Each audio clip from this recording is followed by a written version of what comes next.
Welcome to the slop farm. Enjoy the video. You start by validating prerequisites and taking the first actions now. Verify you have admin rights on both the host and client machines, and confirm the printer shows an IP on the local subnet. Once done, open Control Panel or Settings to enable file and printer sharing, and confirm the printer is shared with a clear, short name.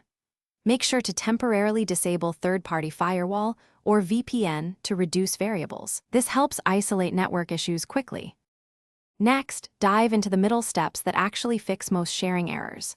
Open Services and restart Print Spooler, then check related services like Function Discovery Resource Publication and SSDP Discovery, because discovery depends on them. Make sure the PC's network profile is set to private so sharing rules apply, and explicitly grant share and security permissions to the intended users or groups. Once done, map the printer by IP or share name to avoid DNS resolution pitfalls while testing connectivity. Finish by installing the correct drivers on each client and adding the printer using the host's IP or share path.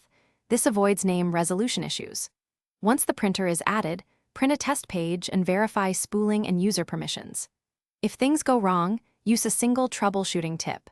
Run a full network reset and confirm SMB/CIFS protocol settings. Older devices may need SMBv1 disabled or enabled appropriately. Finally, re-enable firewalls and VPNs, then retest to confirm success. Thanks for watching. Consider subscribing if we helped you today.